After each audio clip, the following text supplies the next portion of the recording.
योग वशिष्ठ उत्तर रामायण 922। जय श्री वशिष्ठ मुनि। સર્વ જગત ચેતન તત્વનો ફેલાવો જ છે।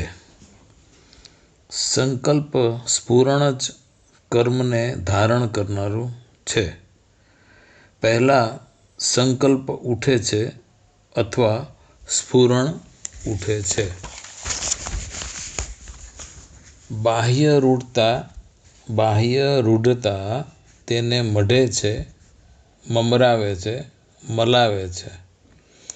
આમ સ્ફુરણ સંકલ્પ વ્યક્તિના બુદ્ધિ વિચારના ક્ષેત્રમાંથી આવતું હોય, જે શરીરના હોવાપણાના કારણે જ છે, અને શરીરનું જન્મવું, જીવવું, વૃદ્ધ થવું બધું ચેતન તત્વને આધારે અને આભારી હોય।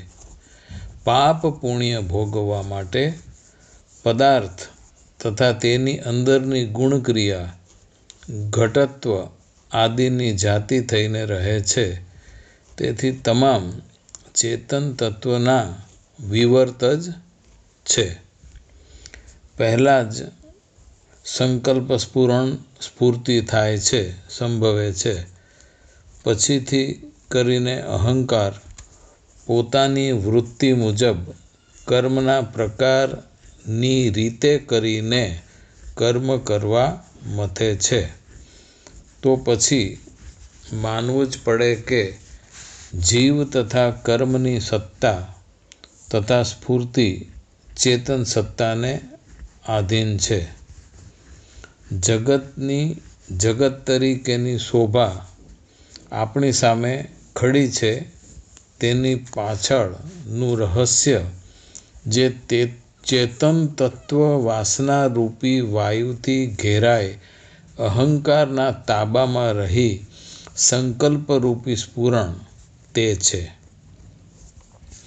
જળ તથા જળમાંના તરંગો, સમુદ્ર તથા સમુદ્રમાંના મોજા, ફીણ ભિન્ન ભિન્ન રૂપે, નામે અને આકારે દેખાવા અનુભવમાં આવતા તે તેમનું કર્મ કરવા છતાં અંતે તો તે જળ સમુદ્ર જ હોય છે, અને તેમાં લીન થવું તે પ્રકૃતિને આધીન નિયામક સત્ય છે। હવે બીજી રીતે વિચારીએ, જો પહેલાં જળ, સમુદ્ર, પાણી હતા, પછીથી એટલે કે તરંગો, મોજા, પરપોટા, પછીથી ફરી જળ, સમુદ્ર, પાણી જ છે, તો તેને તરંગ, મોજા, પરપોટા વિનાના પણ સંબોધી શકાય કે નહીં? આવી જ રીતે સમજીએ તો સંકલ્પરૂપી સ્ફુરણ ચેતન તત્વમાં જ થતું હોય, ચેતન તત્વના કારણે જ સંભવ બને છે કે તેના કારણ અને આધારિત થતું હોય, તો પણ વાસનારહિત હોવાથી તે સ્ફુરણ જન્મ મરણ આદિ અનર્થ પરંપરાને ઉત્પન્ન ન કરવાથી એ સ્ફુરણ ન થયા બરાબર જ છે। આ થઈ જોઈએ તો જ્ઞાનની દ્રષ્ટિ જ થયા।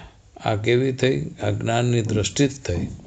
વશિષ્ઠજી શ્રી રામચંદ્રજીને કહે છે, આ જગતમાં જીવ અને કર્મ બંનેનું અસ્તિત્વ ચેતનના સંકલ્પરૂપી સ્ફુરણ જ છે એમ જણાય છે, બીજું કશું જણાતું નથી। તેમની વચ્ચે અગર કંઈ ભેદ છે તો માત્ર કલ્પના। જેમ જળ અને તરંગો, સમુદ્ર અને મોજાનો ભેદ તો માત્ર આપણે સંકલ્પ વડે તથા બાહ્ય રૂઢતા થકી કલ્પી લીધેલ છે, તેમ આ જગતમાં જીવ અને કર્મ ચિદાત્માના સ્ફુરણ માત્ર છે। તેમનો ભેદ પણ સંકલ્પ વિચાર થકી માની લીધેલો છે, વસ્તુતઃ તે ઘટતો નથી। આમ જીવ તે કર્મ અને કર્મ તે જીવ રૂપ થાય છે, બંને જુદા નથી। જેમ હિમ શીતળતા આપે, શીતળતા અનુભવાય તો ક્યાંક હિમ વર્ષા થઈ છે એમ બંને એક જ ગણાય કે નહીં? આપણા અનુભવમાં છે વળી કાશ્મીર હિમાલયમાં હિમ પડે તો ગુજરાતમાં શીતળતાની તીવ્રતા વધે જ છે. બંને એકમેક થકી આધારે કરીને જ થયા ને? તેમ કર્મ જીવરૂપ તથા જીવ કર્મરૂપ છે. જીવ કર્મ અનુસાર જન્મ લઈ કર્મને આધીન થાય છે. કર્મ અને જીવ આદિ સર્વ ચેતનરૂપી રસના પર્યાય શબ્દો જ છે. એટલે ચેતન સત્તાથી પણ જુદી સત્તાવાળા નથી. આ જગતરૂપી અંકુરનું બીજ થયું ચેતન તત્વ, સંકલ્પરૂપી સ્ફુરણ. હવે ખાસ અગત્ય સમજીએ, જો સ્ફૂર્તિ રહિત હોય, સંકલ્પ રહિત હોય તો બીજ ભાવને પ્રાપ્ત થતું નથી. જો સ્ફૂર્તિ રહિત અને સંકલ્પ રહિત હોય તો બીજ ભાવને પ્રાપ્ત થતું નથી. એટલે અંકુર ઉગવાનો પ્રશ્ન નથી, ઝાડ થવાનો પ્રશ્ન નથી થતો. અંકુર તથા બીજ અંકુર રૂપ છે. છેલ્લે માનીએ કે ચેતન તત્વ અનંત અને સર્વત્ર છે. આ તેનો સહજ સ્વભાવ છે, ઓમ્નિપ્રેઝન્ટ. આ તેનો સહજ સ્વભાવ છે, ઓમ્નિપ્રેઝન્ટ. દેશ કાળ આદિ ક્રમને અનુસરી જગતમાં રહે છે. દેશકાળ આદિ ક્રમને અનુસરીને ક્યાંક સ્ફૂર્તિમાન થાય છે, ક્યાંક સ્ફુરણ રહિત રહે છે શુદ્ધ સ્વરૂપમાં. આ જગતમાં દેહ આદિ રૂપ અંકુરોની કતાર પેદા કરવામાં વાસનાના યોગે બીજ ભાવે પામી કરીને સંભવ બને છે. આ જગતમાં દેહ આદિ રૂપ અંકુરોની કતાર પેદા કરવામાં વાસનાના યોગે બીજ ભાવે પામી કરીને સંભવ બને છે. અહીં ખાસ ચિદાત્માની સ્ફુરણ કારણરૂપ નથી પણ હોતી. વાસના, ઈચ્છા, પુનર્ભોગની લાલસા જ સંસારને સંભવિત કરે છે.